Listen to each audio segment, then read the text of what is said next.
Desde el día que el humano pisó la luna, se abrió una puerta de posibilidades. Los grandes mandos del mundo dispusieron gran parte de sus recursos a investigar qué hay más allá de las estrellas, ese lugar donde el sonido deja de existir y el que alberga zonas de las que ni la luz puede escapar. Entre más tiempo pasaba, más descubríamos, a tal punto que pasamos rápidamente de tomarle fotos a la luna a poder captar en cámara varias galaxias cercanas. Con todo esto en mente, fue solo cuestión de tiempo para que una pregunta clave saliera a la luz. Y es que, con tantas galaxias y posiblemente millones de planetas, cabe la duda. ¿Estamos solos en el universo? Y si no es así, ¿qué clase de seres hay allá afuera? Para nuestra desgracia, la respuesta llegó más temprano que tarde. A pesar de que ha pasado ya todo un año, recuerdo todo como si hubiera sido ayer. Y a juzgar por la actitud de la gente junto al espantoso silencio que ha mantenido el gobierno respecto al tema, me hace pensar que ninguno de nosotros ha terminado de entender lo que pasó ese maldito 8 de octubre. Corría el año 2025 con normalidad, eso hasta que la NASA dio a conocer un comunicado el 24 de julio en el que daban la noticia de que el radar, OCO, había detectado una figura que se movía rápidamente hacia nosotros. Junto a ese aviso, la agencia también publicó algunas imágenes de lo que el radar más grande que tenían había detectado.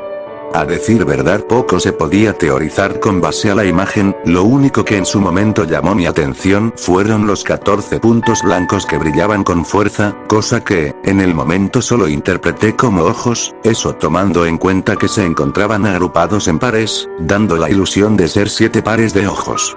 La NASA también mencionó que, si bien no sabían con exactitud qué era, fuese lo que fuese, tenía un tamaño monstruoso, y que en un par de meses pasaría relativamente cerca de la Tierra. Ahí fue cuando empezaron los problemas. El 2 de agosto se empezaron a reportar varios casos de personas que presentaban dolores de cabeza insoportables, solo para morir horas más tarde. Uno de esos casos fue el de un joven canadiense, cuyo mal llegó tan lejos, que cuando lo encontraron, el chico se encontraba en el piso con la parte superior del cráneo hecha pedazos. Era como si alguien hubiera abierto a martillazos la cabeza de ese pobre muchacho. Poco a poco la gente empezaba a caer presa del pánico. El 7 de septiembre, sin embargo, albergaría uno de los sucesos más terribles de la historia humana. Todo empezó con una mujer rusa que decía entre lágrimas que había perdido a su bebé en su 7º mes de embarazo. Cuenta que un día, mientras se encontraba descansando junto a su esposo, llegaron a ellas gritos desgarradores que parecían vociferar cosas sin sentido alguno, tanto así que cayó desmayada.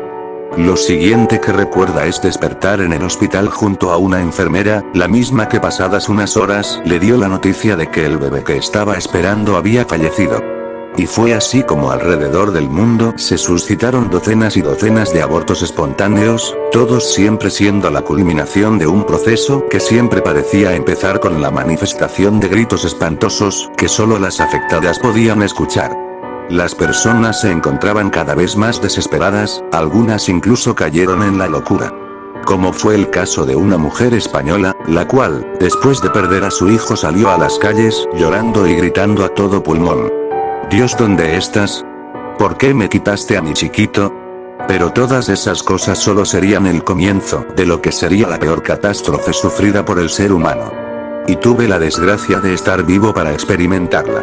El 1 de octubre la NASA volvió con un nuevo comunicado en el que básicamente se nos explicaba que la cosa que pasaría cerca de la Tierra tendría algunos efectos con respecto a nuestro planeta, efectos que aún eran desconocidos. Se nos ordenó a todos encerrarnos en nuestras casas y no salir bajo ningún motivo, solo por si aquello traía cosas malas. Estaba claro que algo sabían, pero no querían hacerlo público. Si no había contado nada de mí hasta ahora era porque no me parece necesario indagar en mi persona.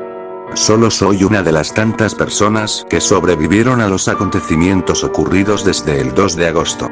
En el aspecto personal, y a pesar de que en su momento me parecía una estupidez, no podía dejar de relacionar todo lo sucedido con esa cosa que se nos acercaba desde el vacío del espacio. Y no era el único, puesto que varias personas en ciudad, y seguramente alrededor del mundo, empezaron a hacer reuniones en las que se debatían diversas teorías sobre las tragedias y la cosa del espacio. A pesar de que yo sentía muy dentro de mí que esa cosa era la responsable de esto, nunca lo admití, y prefería forzarme a creer que lo que estaba pasando era a causa de una nueva enfermedad salida de control o una simple coincidencia. Pero ni siquiera las teorías de aquellas asustadas personas me prepararían para lo que estaba por pasar. Eran las 3 de la tarde del 8 de octubre, las calles se encontraban desoladas, todo el mundo se encontraba refugiado en sus casas, expectantes de lo que pasaría. Por mi parte, estaba en la sala de mi casa sentado en el sillón frente a la televisión. Lo siguiente que recuerdo es que a eso de las 4 de la tarde, de la nada, y sin previo aviso, un pitido ensordecedor me golpeó bruscamente, haciéndome parar de un salto. Después de eso recuerdo sentir una presión inmensa en mi cabeza, era insoportable, como si mi cerebro estuviera golpeando mi cráneo para intentar salir de mi cuerpo. El dolor fue tan grande que en ese preciso momento vomité descontroladamente. Ya no veía, todo se volvió increíblemente borroso. Lo último que recuerdo antes de caer en el piso desmayado, fue haber escuchado cómo ese pitido infernal cambiaba su frecuencia de forma tan repentina, que se llegó a escuchar como miles de voces pronunciando cosas que simplemente no pude entender. Cuando por fin desperté me encontraba en una camilla fuera de mi casa mientras un policía me preguntaba si estaba bien y si sentía algo. En ese momento me encontraba bastante desconcertado y solo pude preguntarle qué me había pasado. Él solo se limitó a decirme que no me preocupara por eso y que todo estaría bien. Cuando por fin pude recuperarme por completo, me di cuenta que eran las 5 de la tarde, cosa que me dejó bastante extrañado puesto que para mí no habían pasado más de 10 minutos desde que me desmayé. Fue ahí cuando noté algo de lo que no me había percatado hasta ese momento, los gritos y los llantos de las personas de la ciudad. Por doquier se alzaban lamentos desgarradores que hacían menester de que algo horrible había pasado. Decidí ir a ver, cambié lo que llevaba puesto por una chaqueta, un pantalón y unos tenis, y me dispuse a investigar qué había pasado. Para mi desgracia, la primera cosa que encontré no podía ser más horrible. Los policías se llevaron, en una camilla que posteriormente metieron a una ambulancia, a una persona, la cual, el evento cósmico había atrapado en plena calle. La escena era, además de sangrienta, muy triste. Ese pobre hombre contorsionado de una forma tan horrorosa, que más que humano parecía una pila de carne, pero sin duda, la peor parte fue su rostro. Este tipo no tenía ojos, en su lugar se encontraban 2 agujeros negros que, junto al resto de su rostro, expresaban una tristeza inmensa, amén de gran desesperación.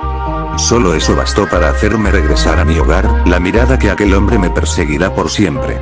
De regreso a casa me encontré una cámara de video tirada en mitad de la calle, tenía la pantalla levemente rota y estaba sucia de lo que parecía ser tierra. La tomé en mis manos y seguí el camino hacia mi casa. Los días siguientes me di cuenta de lo afortunado que era por seguir respirando. Absolutamente todos los medios estaban plagados de noticias terribles, fueron días y días en los que las autoridades se dedicaron a recoger cadáveres por doquier.